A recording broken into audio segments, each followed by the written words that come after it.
अस्सलाम वालेकुम, welcome back to my YouTube channel. कैसी हैं जी आप सब? आई होप आप सब ठीक ठाक होंगे। वेलकम है आप सबका मेरे होम मेकर व्लॉग में। आज का व्लॉग तमाम होम मेकर्स के लिए बहुत ही ज़्यादा फ़ायदेमंद होने वाला है। मैं एक होम मेकर हूँ और मेरे लिए मेरा घर और मेरी फैमिली सबसे ज़्यादा इम्पॉर्टेंट है। मैं आपके साथ एक्सपीरियंसेस, अपने टिप्स एंड ट्रिक्स शेयर करूँगी जो आपके घर को खूबसूरत और पीसफुल बनाने में मदद करेंगे। व्लॉग को देखने के साथ साथ सुनने पे ज़्यादा फोकस करना है और जो सुनना है उस पे अमल भी करना है। चैनल पे न्यू है तो चैनल को फटाफट से सब्सक्राइब कर लें, बेल आइकन को भी प्रेस कर लें ताकि मेरे आने वाली ब्लॉग का नोटिफिकेशन आप तक बआसानी आ जाए। घर के काम करना कोई बड़ी बात नहीं है, सब करते हैं, सब अपने घर को बहुत अच्छे तरीके से मैनेज करते हैं, लेकिन बाज़ औक़ात ऐसे होता है कि मैनेजमेंट में थोड़ी बहुत कमियां रह जाती हैं। तो आज का व्लॉग जो है वो आप सबके लिए है और आपने जो है मैं आपको बताऊंगी शेड्यूल वाइज कि किस तरह से आपने जो है ना इन सब चीज़ों को फॉलो करना है। सबसे पहले हम आते हैं कि घर की सफाई की तरफ। घर की सफाई जी हम लोग ज़ाहिर बात है रोज़ाना ही करते हैं, रोज़ाना ही अपने घर को साफ़ करना चाहिए, बल्कि 3 से 4 बार घर की सफाई हो ही जाती है। अगर हम मेड से करवाना चाहते हैं तो ठीक है, वरना अपने घर की सफाई खुद करें। अपने हाथ से जो घर की सफाई करेंगे उससे आप ज़्यादा कंफर्टेबल फ़ील करेंगे। आपको ऐसे लगेगा मैंने खुद साफ़ किया, ज़्यादा अच्छे तरीके से साफ़ कर लिया। अगर आपके घर में कारपेट्स वगैरह बिछे हुए हैं और झाड़ू फेरना आप लोगों से मुश्किल है तो वैक्यूम क्लीनर खरीद लें। बहुत अच्छे से सफाई उससे हो जाती है और वो बहुत अच्छे ईज़िली यूज़ भी हो जाता है। ठीक है जी।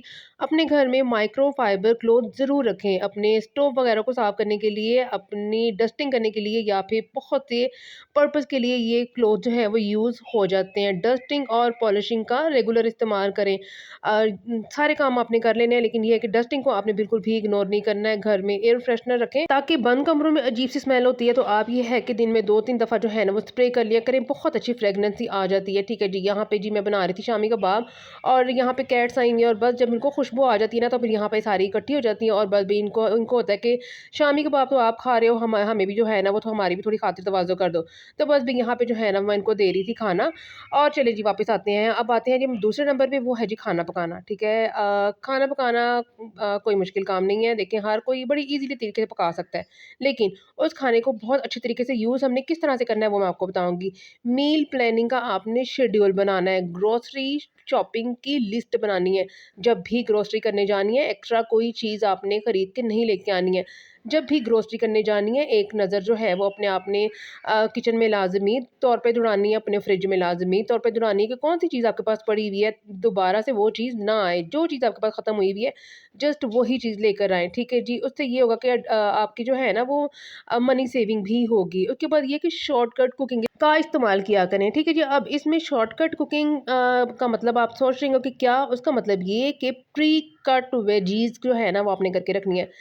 कोई भी वेजिटेबल जो है जो आपको लगता है कि मुश्किल काम है और इसको जो है ना वो मैं एक दिन पहले बना के रख लूँ, मतलब उसमें पालक आ जाती है, उसमें करेले आ जाते हैं और मेथी आ जाती है। ठीक है जी। उसके बाद बेशुमार इस तरह की चीज़ें हैं। मटर आप निकाल के फ्रीज़ करके रख सकते हैं, बॉयल करके फ्रीज़ इसको कर सकते हैं और ये है कि 1 वीक के अंदर अंदर आपने इन चीज़ों को ख़त्म करना होता है। ठीक है जी। ज़्यादा देर तक आपने इसको फ्रीज़ नहीं करना है, फ्रोज़न ज़्यादा देर तक यूज़ नहीं करनी है। ठीक है जी। ये एक हो गया काम। उसके बाद ये है कि जो लेफ्ट ओवर आपका फूड होता है उसको आपने रीयूज़ लाज़मी करना है। ठीक है जी। क्योंकि इतनी मेहनत से खाना बना होता है और उसके ऊपर पैसे लगे होते हैं यार। तो फिर ये है कि जिसके ऊपर पैसे लगे होते हैं ना उनको आप फिर दोबारा से खा लिया करें। अक्सर ऐसे होता है कि बच्चे एक टाइम खाना खा लेते हैं, दूसरे टाइम वो कहते हैं कि हमने ये नहीं खाना है, हमें कुछ और खाना है। तो बस उनके लिए जो है ना ऑप्शनल चीज़ें फ्रिज में रखा करें, फ्रीज़र में सॉरी रखा करें, शामी कबाब बना के रखा करें। उसके बाद ये कि आप फ्रोज़न कोई भी चीज़ बना के रख सकती हैं, रोल बना लिया करें, समोसे बना लिया करें। उसके बाद चिकन की पैटी भी बना के रख लिया करें, बाज़ार से खरीदने से बेहतर है घर पे बना लिया करें। चिकन चंक्स ले लिया करें, उनको ऐसे मैरिनेट करके फ्रिज में रख दिया और उसके बाद जब भी बच्चों को चाहिए हो तो पीटा ब्रेड जो है बाज़ार से आराम से मिल जाती है, फटाफट से उसमें सैलेड लगाया। उसके बाद ये है कि इसमें चिकन के पीसेस लगाया और चलो भी घर में होममेड शवारमा रबर ज़बरदस्त किस्म का तैयार। बच्चे आपकी बाहर की डिमांड कभी भी नहीं करेंगे अगर आप बच्चों को इस तरह की चीज़ें घर पे बना के देंगे। लेफ्ट ओवर चीज़ अगर बच्चे नहीं खा रहे हैं, आपका खाना अच्छा बना हुआ है, सालन अच्छा बना हुआ है और आपका दिल भी नहीं कर रहा किसी को देने को या वेस्ट करने को, वेस्ट तो करना चाहिए ही नहीं ना। आप सख्त गुनाह मिलता है अगर आप रिस्क को वेस्ट करते हैं और खुद खाते नहीं हो। तो भाई आप उसको खा लिया करें। अगर थोड़ी देर आप इसको फ्रीज़र में लगा दें, चलें आप आपका भी दिल नहीं कर रहा, आप उसको फ्रीज़र में लगा दें और अगले दिन जो है ना वो ना खाएँ, उससे अगले दिन जो है उसको निकालें, फ्रिज गर्म करें और आराम सुकून से आप खा लें, मतलब उसको वेस्ट नहीं करें। उसके बाद ये है कि डेली रूटीन आपने बनानी है। अपनी रूटीन में आपने क्या-क्या काम करना है, उसको आपने ज़रूर देखना है। आपके लिए कौन-सा काम ज़रूरी है, वो आपने करना है। आपने अपने ज़रूरी काम को पेंडिंग नहीं छोड़ना है। उसके बाद तीसरी जो चीज़ है, वो है जी फाइनेंशियल मैनेजमेंट, ठीक है जी। अब इनमें कौन-कौन सी चीज़ें आ जाती हैं, मैं आपको बताती हूँ। बजट बनाएँ, ठीक है जी। जब भी आपके पास एक अमाउंट आती है ना कि आपके पास एक इनकम आ गई है घर में, ठीक है। वो आपकी अपनी भी इनकम हो सकती है, आपके हस्बैंड भी आपको पैसे दे सकते हैं या आपकी सैलरी आपके घर में आती है या फिर जो भी आपका सोर्स ऑफ इनकम है, ठीक है जी। जब वो आता है तो उसको आपने बड़े ही तरीके के साथ यूज़ करना है। आप एक लिस्ट बना लिया करें और उस पे लिखा करें कि जिसके पैसे आपने देने हैं, मतलब देने से मुराद कि आपने जिसकी फ़ीस वगैरह उतारनी है, ट्यूशन फ़ीस देनी है, स्कूल फ़ीस देनी है, अकेडमी फ़ीस देनी है, कारी साहब लगाए हुए हैं उसकी फ़ीस देनी है, कोई रिक्शा या कोई इस तरह की कन्वेंस लगाई हुई है उसके पैसे देने हैं, सबसे पहले वो साइड पे करें। ठीक है जी, उसके बाद आप एक थोड़ी-सी अमाउंट निकाल लें जिसकी आपने ग्रोसरी करके आनी है। जब आप ये सारी चीज़ें निकाल लेंगी ना, उसके बाद जो पैसे बचते हैं उसको तरीके से लेके जो है ना वो आपने मंथ गुज़ारना है। आपने ये नहीं करना कि आपने शुरुआत वाले दिनों में बहुत ज़्यादा छलांगे मार लेनी है कि मैं आज ये ले आई हूँ, वो ले आई हूँ, वो कर लेती हूँ। शॉपिंग पे चलते हैं, बाहर जो है वो रेस्टोरेंट में चलते हैं और ये 5 10 से 15 दिन में जो है वो पैसे सारे ख़त्म कर लेने हैं आपने और उसके बाद आपने सर पकड़ के बैठ जाना, यार अब मैं क्या करूँ, मेरे पास तो पैसे ही नहीं है। तो बस भई आपने जो बजट बनाना है ना वो बहुत ही तरीके से बनाना है। खर्च करने के साथ-साथ सेविंग प्लान भी बनाएँ। बेशक थोड़ा बहुत सेव करें लेकिन सेव करने करें ज़रूर। इमरजेंसी फ़ंड बनाएँ, मतलब क्या कि अगर हमें किसी चीज़ की इमरजेंसी ज़रूरत पड़ गई है, ठीक है जी, हमें किसी पैसे की ज़रूरत पड़ गई है, कोई बीमार हो गया है और उसके बाद ये है कि अचानक हमें पैसे की ज़रूरत पड़ गई है या फिर ये कोई अचानक कोई फ़ंक्शन आ गया, अचानक से किसी की बर्थडे आ गई, अचानक से कोई शादी आ गई, अचानक से कोई इस तरह का इवेंट आ गया और आपके पास पैसे नहीं है। तो बस भी इस तरह का जो इमरजेंसी फ़ंड है ना, वो आपने साइड पे पैसे करते रहने के, अगर मुझे कल को ज़रूरत पड़ेगी तो मुझे किसी से लेने ना पड़े या किसी से माँगने ना पड़े, मेरे पास पड़े और मैं वहाँ से निकाल के जो है ना वो यूज़ कर लूँ। ये वाले आपने इन चीज़ों को लाज़मी तौर पे फ़ॉलो करना है। एक अच्छी होम मेकर होने की पहचान यही है, जो अपने पास इतनी सेविंग रखे कि अगर उसके पास कोई बुरा वक़्त आता है तो वो उसको यूज़ कर सके। यहाँ तक अगर आप मेरे ब्लॉग पे हैं तो दोबारा से कह रही हूँ कि चैनल को फटाफट से सब्सक्राइब कर लें और एक प्यारा सा कमेंट कर दें अगर आप मेरी बातों से एग्री हैं तो, ठीक है? अगली जो बात है वो है घर की डेकोरेशन करना। अब घर की डेकोरेशन में बहुत सारी चीज़ें आ जाती हैं। अब मैंने आपको होम टूर दिया हुआ है, मैं आप मेरे घर की डेकोरेशन जो है वो देख सकते हैं। बिल्कुल भी ज़्यादा मैंने खिलारे नहीं डाले हुए हैं क्योंकि मेरे हस्बैंड को जो है वो बिल्कुल भी घर में इतनी ज़्यादा बहुत ज़्यादा चीज़ें जो है वो पसंद नहीं है। लिमिटेड चीज़ें हों, खूबसूरत चीज़ें हों, आपके काम की चीज़ें हों, आप सिर्फ़ वही चीज़ें लेकर आएँ या रखें, जिसकी आपको ज़रूरत है। फ़िज़ूल खर्ची तो आपने करनी नहीं है ना। अच्छा, मैं यहाँ पे 2 मिनट अपना टॉपिक जो है वो रोकती हूँ, मैं आपको यहाँ पे गाड़ी का थोड़ा-सा बता देती हूँ। हम लोग गए हुए थे कुछ दिन पहले बाहर और ये था कि यहाँ पे गाड़ी बड़ी खूबसूरत ब्लैक कलर की, जेट ब्लैक कलर की बड़ी खूबसूरत थी और ये न्यू कार अभी आई है, गिगी आई थिंक इसका नाम है, लिखा तो यही हुआ था, मैं खैर मैं डिटेल तो लेकर आई नहीं, ईवी ऊपर लिखा हुआ था, गिगी लिखा हुआ था, 60 2000 नंबर पता नहीं आगे क्या लिखा हुआ था, 204 लिखा हुआ था या पता नहीं क्या वो साइड पे लिखा है, मैं भूल गई हूँ, ठीक है जी। खैर, तो जी ये बड़ी खूबसूरत लग रही थी और इसका ये था सीन था कि ये थी जी 45 लाख की इलेक्ट्रिक ये कार है, ठीक है जी, ये चार्ज होती है और बड़ी ही खूबसूरत कार थी, 2 सीटर कार है और बड़ी खूबसूरत है, ठीक है जी। आपको आपको ये बता दिया, अब आ जाते हैं वापस अपने टॉपिक के ऊपर। घर की डेकोरेशन करते वक़्त आपने जो है ना वो थीम का बहुत ख़्याल रखना है। एक थीम सिलेक्ट करनी है, एक थीम चूज़ करनी है। आपने ये नहीं करना कि अगर मेरा जो बेड है वो है जी ऐसे गोल्डन टच में तो मैंने सोफ़ा जो है वो पिंक कलर का ला के रख लेना है। नहीं, अगर आपका लाइट सा रूम है जैसे कि मैंने आपको बताया कि मैंने अपना होम टूर दिया दिया हुआ है, आप जाके मेरा वो वीडियो ज़रूर देखिएगा। अभी ये है कि यहाँ पे मैं डिस्क्रिप्शन में जो है ना वो लिंक डाल दूँगी, आप ज़रूर देखिएगा और थीम चेक करना किस तरह की मज़े की थीम है। ठीक है जी, उसके बाद ये है कि घर में जब भी पेंट करवाने हैं, लाइट कलर का करवाना है आपने ऑफ व्हाइट कलर की दीवारें रखनी है, ठीक है जी। उसकी जो छत है ना वो आपने रखनी है जो व्हाइट कलर की, बहुत खूबसूरत और लाइट सा कमरा लगता है। अगर आपका घर छोटा भी होगा, तो भी बहुत खूबसूरती उसमें आ जाती है, बहुत ही ज़्यादा फिनिशिंग आ जाती है, खुला-खुला कमरा लगता है। बजाए इसके कि आप पिंक कलर का कमरा करवा लें या फिर ये है कि एक वॉल आप ग्रीन कलर की करवा लें या फिर ये है कि आप अपनी वॉल्स पे अलग-अलग कलर के वॉल्स पेपर लगवा लें। इससे ये होता है कि कमरा ऐसे स्कूल टाइप अजीब-सा लगता है और ऐसे लगता है जैसे पता नहीं अजीब-सी लुक आती है। तो फिर जितना आप कमरे को लाइट रखोगे, जितना आप कमरे की चीज़ों को लाइट रखोगे, जितना आप थीम पे फ़ोकस करोगे, आपका रूम जो है वो उतना ही हल्का-फुल्का और खूबसूरत-सा लगेगा। उसके बाद मैंने अक्सर घरों में देखा है फर्नीचर कमाल का है, ठीक है जी, टेबल कमाल का है, लेकिन उसको अरेंज जो है ना वो ठीक से नहीं किया हुआ, मतलब जो चीज़ जहाँ पे रखने वाली है वहाँ पे नहीं रखी हुई है। अरेंजमेंट नहीं ठीक होगी, आपकी जो चीज़ अगर करोड़ रुपए की भी है तो वो बिल्कुल भी ज़ीरो लगेगी।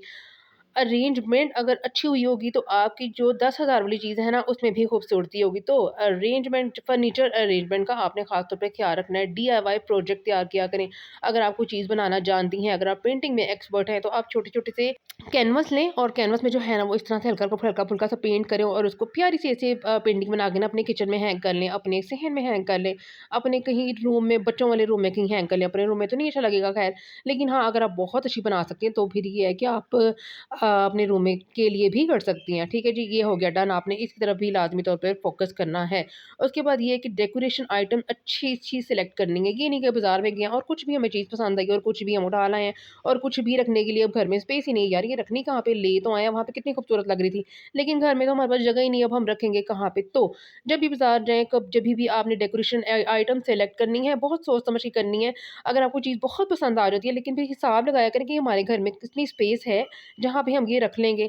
हम जब बाज़ार जाते हैं ना तो हम बहुत कुछ देखते हैं, बहुत कुछ देखते हैं, बहुत कुछ देखते हैं। लेकिन अपने घर की हिसाब से मतलब हमारे घर में इतनी स्पेस है जहाँ पे हम ये चीज़ें उठा के ले जाएँगे और रखेंगे इधर यार। तो बस यहाँ पे जो है ना बहुत वो हम उधर की उधर ही छोड़ देते हैं। कोई चीज़ जो बहुत पसंद आ गई उसको ले ली और उसकी जो है वो जगह बना ली तो वो ठीक है। लेकिन अगर आपके घर में स्पेस नहीं है तो आप बेफ़िज़ूल अपने पैसों को ज़ाया ना करें। दुनिया में बहुत सारी चीज़ें पड़ी हुई हैं इस तरह की जो हम देखते हैं और इंसान की अकल जो है ना वो दंग रह जाती है। दिल करता है यार इसको उठा के घर पे ले जाएँ और घर में कहीं न कहीं इसकी जगह बना लें, लेकिन घर पे आके इसकी जगह बनती नहीं है और वो बेचारी जो है ऐसी की ऐसी स्टोर रूम में ही पड़ी रह जाती है। तो जो डेकोरेशन आइटम को सिलेक्ट करना है ना बहुत ज़्यादा सोच समझ के करना है। अब आ जाते हैं जहाँ हम नेक्स्ट रिलेशनशिप की तरफ। रिलेशनशिप मीन अपनी फैमिली को टाइम दें।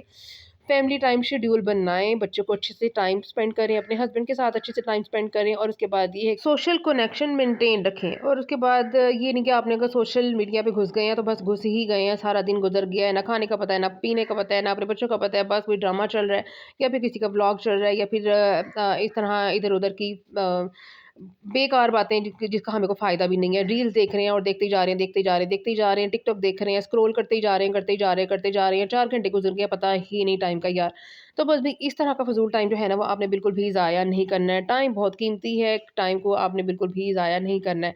ठीक है जी, उस जगह पे टाइम इन्वेस्ट करें जहाँ पे आपको फ़ायदा भी हो। आहिस्ता-आहिस्ता फ़ायदा हो, ज़रूरी नहीं कि आपको ऐसे 1 मिनट में फ़ायदा मिल जाएगा, नहीं, आहिस्ता-आहिस्ता मिले लेकिन आप थोड़ा-थोड़ा टाइम जो है ना वो किसी अच्छी जगह पे इन्वेस्ट करना सीखें। उसके बाद आ जाती है जी हमारी पर्सनल केयर और जहाँ पे हम लोग सब बहुत ज़्यादा लेज़ी हैं समेत मेरे। लेकिन ये है कि मैं थोड़ा-थोड़ा कभी न कभी कुछ ना कुछ कर लेती हूँ और आप लोगों के साथ शेयर भी करती हूँ कि यार मैंने आज ये किया, आज मैंने ये किया और मैं आप लोगों के साथ भी शेयर कर लेती हूँ।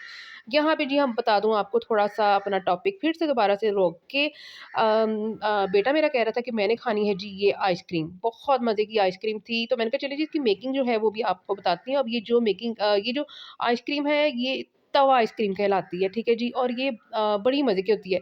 फर्स्ट टाइम ख़ैर मेरे बेटे ने ट्राई की है, हालाँकि हमारे घर के बहुत करीब है लेकिन घर के इतने करीब होने के बावजूद भी जब भी कभी ना ट्राई ही नहीं किया। तो भई उसने जो है ना वो 2 फ्लेवर जो है वो चूज़ किए थे। एक उसने किया था कैरेमल और साथ में एक जो है वो किटकैट। तो उन्होंने किटकैट की जो है ना वो यहाँ पे चॉकलेट को तोड़ के और बस इस तरह सारा प्रोसीजर का चलता रहेगा और आप देखते रहना किस तरह से ये बन रही है। ज़ायका बहुत मज़े का था और अच्छी थी। मोइज़ ने तो ख़ैर उधर ही खा ली थी, फिर ये है कि बच्चियों के लिए हम घर पे ले आए थे। तो जनाब हम थे जी पर्सनल केयर पे, अपनी सेल्फ केयर रूटीन बनाएँ। हल्की-फुल्की सेल्फ केयर करती रहा करें। अब ये नहीं कि मैं रोज़ाना आपको कहूँगी कि रोज़ाना बैठ जाएँ, रोज़ाना कुछ ना कुछ करें। ख़ैर, इतनी चीज़ें घर पे अगर अप्लाई करेंगी ना तो फेस आपका ख़राब हो जाएगा। कभी-कभी कोई ना कोई चीज़ लगा लिया करें, होममेड रेमेडीज़ बेस्ट होती हैं और अगर आप बाहर से भी कोई सीरम या फिर बाहर से कोई फेशियल या फिर कोई भी चीज़ करवाना चाहती हैं तो आप उसका ये है कि आप टाइम के हिसाब से करवाया करें। मतलब ये नहीं कि आप हर चौथे दिन पहुँची हुई हैं पार्लर में और अपने पैसे भी ज़ाया कर रही हैं और ये है कि थोड़ी देर के लिए कि मतलब मेरा फेस जो है वो फ्रेश हो जाए। हाँ, अगर आपकी बहुत स्किन खराब है और जो ज़रूरत है आपको करने की तो आप इससे सब कर सकती हैं। लेकिन अगर आपकी स्किन खराब नहीं है लेकिन तो अपने आप को ये आदत ना डालें, ठीक है? उसके बाद ये है कि एक्सरसाइज़ रूटीन बनाएँ, उसके बाद जनाब आपने क्या करना है स्लीपिंग शेड्यूल बनाना है, ठीक है जी? टाइम पे सोना है, टाइम पे उठना है, कोई सोए या ना सोए आपने पकड़ना है। टाइम जब आपका हो जाना है 10-11 बज जाने हैं तब आपने सो जाना है क्योंकि ज़ाहिर-सी बात है होम मेकर्स हैं, होम मेकर को जल्दी तो उठना पड़ता है, बच्चों ने सुबह स्कूल जाना होता है, 6 साढ़े 6 बजे उठना पड़ता है। या फिर नमाज़ पढ़ने के लिए बल्कि पहले से ही उठना पड़ता है 5 साढ़े 5 बजे का अलार्म होता है और टाइम पे उठना पड़ता है। नमाज़ पढ़ने के बाद जी बच्चों की तैयारी, उनका लंच बॉक्स पैक करो, उनका यूनिफ़ॉर्म देखो ये वो। तो टाइम पे सोएँगी तो ही हम टाइम पे उठ पाएँगी ना और फिर फ्रेश फ़ील करेंगी। उसके बाद अगर आप फ्रेश फ़ील नहीं करेंगी तो आपका सारा दिन जो है ना वो बहुत ही ज़्यादा ऐसे ढीला-ढीला सा गुज़रेगा और बहुत आवाज़ारी आपको आएगी अगर आपकी नींद पूरी नहीं होगी। नींद पूरी करना मस्ट है। 6 टू 7 आवर्स इनफ होते हैं। ये बल्कि 6 घंटे भी बहुत होते हैं। अगर आप 6 घंटे सो गए हैं तो आप बहुत है, इतना बहुत है। उसके बाद ये है कि अपना काम में शुरू हो जाएँ। आप देखेंगे मैंने एक अपने दिन को किस तरह से प्रोडक्टिव बनाना है, किस तरह से मैंने अपने दिन को ज़ाया नहीं होने देना है, मैंने किस तरह से अपने दिन को जो है ना वो गुज़ारना है। कौन से अपने दिन में कौन-कौन सी घर की चीज़ है उसको मैंने मुकम्मल करना है, ठीक है जी? तो आप इस तरह का शेड्यूल बना के चलेंगी ना, तो आप अपने एक पूरे 24 आवर्स के दिन में आप बहुत कुछ कर सकती हैं। आप अच्छी नींद भी ले सकती हैं, आप सेल्फ केयर भी कर सकती हैं, आप अपने घर को भी बहुत अच्छे से मैनेज कर सकती हैं। लेकिन ये तब पॉसिबल होगा जब आपने एक रूटीन बनाई होगी, टाइम मैनेजमेंट के साथ आप चली होंगी तब। आई होप आपने मेरा व्लॉग जो है वो फुल देख लिया होगा। मैंने आपसे रिक्वेस्ट की थी कि फुल देख लीजिएगा। जिन्होंने फुल देखा है उनका बहुत-बहुत शुक्रिया। अब ये है कि फुल देखा तो है, तो इन बातों पे अमल भी करना है। तो ये देख लीजिए यहाँ पे आइसक्रीम जो है वो रेडी हो गई थी। बहुत ही खूबसूरत तरीके से इन्होंने डेकोरेशन कर दी थी और टेस्ट भी बहुत ही मज़े का था और मॉइज़ जो है वो हैप्पी हो गया था कि चलो जी आज मैं जो हूँ ना वो आइसक्रीम खा रहा हूँ। आपको पता है मौसम चेंज हो रहा है, हालाँकि बच्चों के नज़ले, ज़ुकाम और बुखार से बुरे हालात हैं। मतलब बच्चे जो हैं वो अच्छे से ठीक हो नहीं रहे हैं। बुखार तो उतर गया लेकिन ये है कि नज़ला ज़ुकाम जो है ना वो बिल्कुल भी ठीक नहीं हो रहा क्योंकि स्मोक बहुत ज़्यादा है। सुबह के टाइम पे बच्चे स्कूल जाते हैं, हालाँकि मास्क का भी यूज़ करते हैं। लेकिन फिर भी जो है ना वो बेचारे बच्चे आवाज़ार ही हैं इन सब चीज़ों की वज़ह से। तो ख़ैर बच्चे हैं और बच्चे जो हैं वो आपको पता है कि उनको होता है कि हमने आइसक्रीम खानी ही खानी है, बुखार हो या जो भी हो। ख़ैर बुखार तो नहीं था, हल्की-हल्की खाँसी थी लेकिन चलो कोई बात नहीं ख़ैर है। वैसे कौन-सा ठीक हो रही है, अगर खा भी लेंगे तो कोई बात नहीं। तो ख़ैर यही थी जी मेरी एक मज़ेदार किस्म की वीडियो। अगर आपको पसंद आई है तो चैनल को subscribe, video like and share ज़रूर कीजिएगा। मिलूँगी मैं आपके साथ नेक्स्ट एक और बहुत ज़्यादा एनर्जेटिक ब्लॉग के साथ। ओके, अल्लाह हाफ़िज़।